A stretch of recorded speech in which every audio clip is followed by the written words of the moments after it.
Hello friends, welcome to exam 3। आज हम बात करेंगे RRB NTPC CBT 1 result revise होगा या नहीं। यानी आरआरबी एनटीपीसी सीवीटी 1 रिजल्ट का दोबारा से रिजल्ट आएगा या नहीं आएगा। रेल मंत्री ने क्या कहा है लाइव वीडियो में।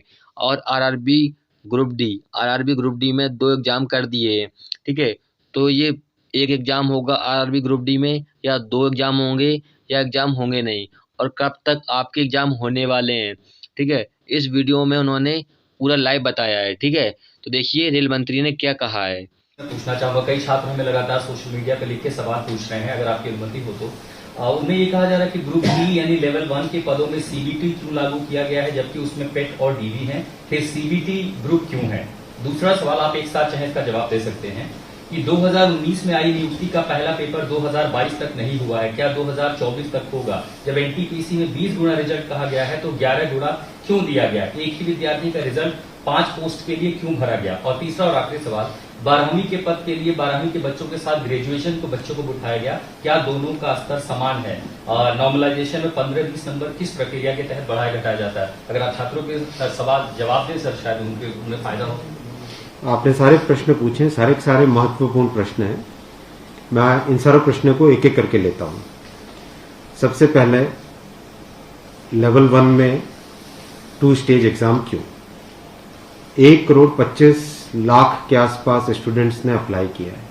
इतनी बड़ी संख्या में देश भर में अगर रिक्रूटमेंट करना है तो आपको एक लेवल के एग्जाम से, सिंगल एग्जाम से करना बहुत मुश्किल है। फिर भी हम इसको री एग्जामिन करेंगे।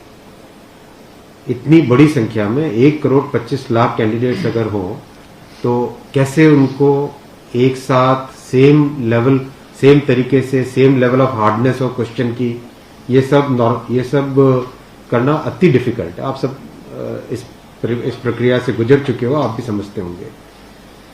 इसलिए इसके 2, एक प्रीलिम एग्जाम और उसके बाद में एक कंप्यूटर बेस्ड टेस्ट 2 इस तरह से करके किया गया। वो नोटिस में लिखा गया था कि अगर जरूरत पड़ी, अगर परिस्थिति हुई तो उसके 2 लेवल किए जाएंगे। पहला ये। दूसरा आपका प्रश्न कि 10+2 में ग्रेजुएट्स को कैसे अलाउ करें। देखिए, किसी भी एग्जाम में मिनिमम क्वालिफिकेशन का स्टैंडर्ड होता है, मैक्सिमम क्वालिफिकेशन का नहीं होता है कभी भी। ये कानूनन कॉन्स्टिट्यूशनल व्यवस्था में हम लोग काम कर रहे हैं। कॉन्स्टिट्यूशनल व्यवस्था के हिसाब से हम मिनिमम प्रिस्क्राइब कर सकते हैं, मैक्सिमम प्रिस्क्राइब नहीं कर सकते। तो 10+2 के लिए जो क्वालिफिकेशन वाला स्केल है उसमें अगर ग्रेजुएट बैठे हैं तो उसको रोकने का हमें कोई अधिकार नहीं है, किसी को कोई अधिकार नहीं है। अगर कोई नया इसके बारे में कोई नया न्यायपालिका की तरफ से कोई चीज आती तो अलग बात है, लेकिन हमारे पास कोई अधिकार नहीं है इसका। दूसरा विषय था ये। तीसरा विषय आपने रखा समय का। देखिए, शुरू में इसके लिए जो इस एग्जाम को कंडक्ट करने के लिए एप्लीकेशंस आई, दोनों के दोनों एग्जाम्स में 1 करोड़ से ज्यादा एप्लीकेशंस आई। 1 करोड़ से एप्लीकेशन ज्यादा आई तो जो एग्जामिनेशन कंडक्ट करने के लिए एजेंसी हमको हायर करनी थी, उसको हायर करने में टाइम लगा, 6 महीने से ज्यादा लगा। नेचुरली इतनी बड़ी संख्या में अगर एग्जाम करना है देश में तो अपने आप में वो एक बहुत बड़ा challenge. It's a Himalayan task, it's a huge task, it's a very very big challenging task. तो एजेंसी को सेलेक्ट किया गया। सेलेक्ट करते करते कोरोना आ गया। कोरोना के फेज में देरी हुई, लेकिन फिर भी डिस्पाइट कोरोना तुरंत दिसंबर 2020 में एग्जाम की प्रोसेस चालू हुई। और despite second wave of corona फिर भी एग्जाम किया गया with all the precautions, all the safety things करके इसको लाए। जो दूसरा वाला ग्रुप बी का एग्जाम है उसमें कैट में चले गए थे बच्चे, क्योंकि करीब 5 लाख के आसपास एप्लीकेशंस ऐसी थी जिसमें फोटोग्राफ प्रॉपरली मैच नहीं हो रहा था। तो नेचुरली अगर एप्लीकेशन में फोटोग्राफ मैच नहीं हो तो उसको आप एग्जाम में कैसे लोगे। तो वो विषय आया था। तो उस विषय के कारण लोग कैट में गए थे। एडमिनिस्ट्रेटिव ट्रिब्यूनल ने जैसे ही उसका समाधान किया, फैसला किया, उसके फैसले के तुरंत बाद में हम लोगों ने एग्जाम के प्रोसेस को आगे किया। कोई उसमें देरी नहीं की। और हमारा, देखिए, हमारी सरकार, प्रधानमंत्री श्री नरेंद्र मोदी जी का इंटेंट हमेशा है कि मैक्सिमाइज करना है रोजगार को। इसीलिए आप देखिए, इतनी बड़ी संख्या में, यानी रेलवे में 1,40,000 टोटल, 1,05,000 ग्रुप डी की कैटेगरी में, लेवल 1 की कैटेगरी में, और लेवल 2 से लेवल 6 की कैटेगरी में 35,000 कैंडिडेट्स वैकेंसीज। 1,40,000 की वैकेंसीज लाना कोई छोटी बात नहीं है, बहुत बड़ी बात है। फिर आपका चौथा पॉइंट आप देखिए, ज्यादा से ज्यादा कैंडिडेट्स को फर्स्ट स्टेज से सेकंड स्टेज में जाने का मौका मिले, इसके लिए 2015 तक हमेशा प्रिलिमिनरी एग्जाम जो होता था, फर्स्ट स्टेज होता था, उससे 10 गुना लिए जाते थे, केवल 10 गुना लिए जाते थे। 2015 के बाद में पहले ही संख्या बढ़ा के 15 गुना कर दी गई, जिससे कि ज्यादा से ज्यादा कैंडिडेट्स को मेन एग्जाम के लिए जाने का मौका मिले।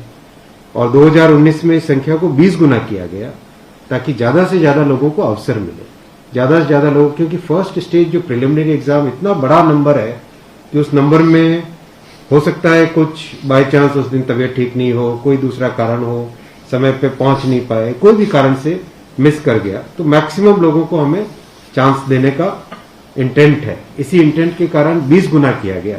जो 10 गुना था 2015 से पहले, उसको 20 गुना किया गया 2019 में। तो ये प्रो स्टूडेंट्स, प्रो कैंडिडेट्स वाली अप्रोच है हमारी, और हमारी इंटेंट एकदम नेक नियति से काम कर रहे हैं, सच्चाई से काम कर रहे हैं। देखिए, कोई भी कहीं भी एक भी जगह से कहीं कोई पेपर लीक होने की बात नहीं है, कहीं पे कोई एग्जाम के मैनिपुलेशन की बात नहीं है।